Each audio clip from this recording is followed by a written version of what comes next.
करीम आका अलैहिस्सलातु वस्सलाम ने इरशाद फरमाया कि बनी इसराइल का एक शख्स था और वो शख्स इतना गुनाहगार था कि उसने 99 कत्ल किए थे। 99 कत्ल उसने किए थे। वो इतना ज्यादा गुनाहगार था, इतना बड़ा जालिम था। तो फरमाया कि जिस वक्त उसने 99 कत्ल कर दिए, अब उसके दिल के अंदर ख्याल आया कि मैं अपने रब से माफी मांगू।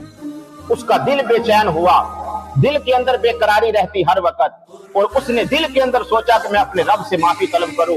वो एक राहिब के पास चला गया और जाकर उसको कहने लगा कि मुझे ये बताओ कि मैंने 99 कत्ल किए हैं, 99 कत्ल किए हैं, क्या अब मेरी माफी हो सकती है या नहीं हो सकती? तो उस राहिब ने उसको जवाब दिया, उसने कहा नहीं, तेरी तो माफी नहीं हो सकती, अल्लाह करीम तुझे कभी माफ नहीं करेगा, तेरा तो पक्का ठिकाना जहन्नम है, तो हमेशा हमेशा के लिए जहन्नम में रहेगा।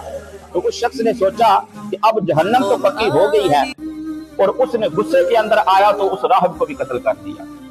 अब 100 कत्ल उसने कर दिए, 100 कत्ल। बनी इसराइल का वाकया, और ये कोई मन गढ़ंत वाकया नहीं। मैंने अर्ज की कि ये वाकया बुखारी शरीफ के अंदर भी मौजूद है, मुस्लिम शरीफ के अंदर भी मौजूद है, और इसको बयान करने वाली कोई आम शख्सियत नहीं, करीम आका अलैहिस्सलातु वस्सलाम की जात है।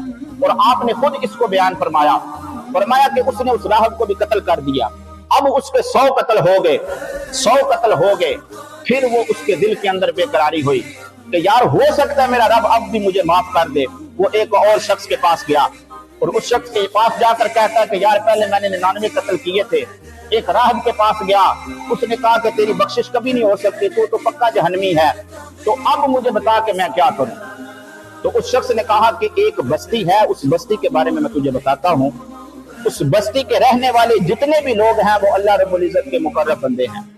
तू ऐसा कर, उस बस्ती के अंदर जा और जाकर उन बस्ती वालों के साथ अल्लाह रब्बुल इज्जत की बारगाह के अंदर तौबा ताइब कर, अल्लाह रब्बुल इज्जत तुझे माफ कर देगा।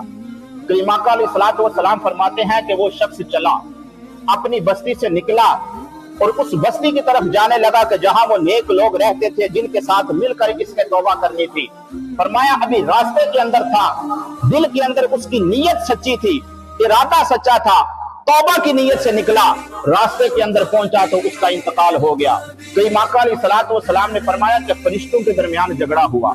सवाब वाले कहें कि हम इसको लेकर जाएंगे, क्यों? क्योंकि इसके दिल के अंदर नीयत सच्ची थी, ये तौबा की नीयत से अपनी बस्ती से निकला था। और गुनाह वाले कहें कि हम इसको लेकर जाएंगे, इसने 100 कत्ल किए हैं और अभी इसने तौबा नहीं की। फरमाया अल्लाह करीम की रहमत दरियाए जोश में आई और अल्लाह करीम ने जमीन को हुक्म दिया कि ए जमीन, जो बस्ती नेक लोगों की है उस बस्ती से और इसके दरमियान जितना फासला है, ए जमीन इस फासले को तू कम कर।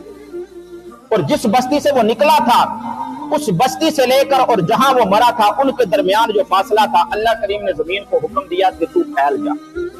अब अल्लाह करीम ने अपने फरिश्तों को हुक्म दिया कि ए फरिश्तों, तुम झगड़ा ना करो, इसकी जमीन का पैमाइश कर लो, अगर तो ये नेक लोगों की सरजमीन के करीब है तो इसको बख्श दो, इसको सवाब वाले फरिश्ते ले जाएं, और अगर ये बुरे लोगों की जिस बस्ती से ये चला था वो बस्ती इसके ज्यादा करीब है तो इसको गुनाहगार लोगों को शुमार कर दो। तो जिस वक्त फरिश्तों ने उस बस्ती की पैमाइश की तो वो नेक लोगों की बस्ती के करीब था। अल्लाह करीम अपनी रहमत के सदके रब ने उसके 100 कत्लों को भी माफ फरमा दिया। अदल करे थे थर थर कंबन, ऊंचियां शाना वाले, फजल करे थे बख्शे जामन मैं वर्गे मुकारे।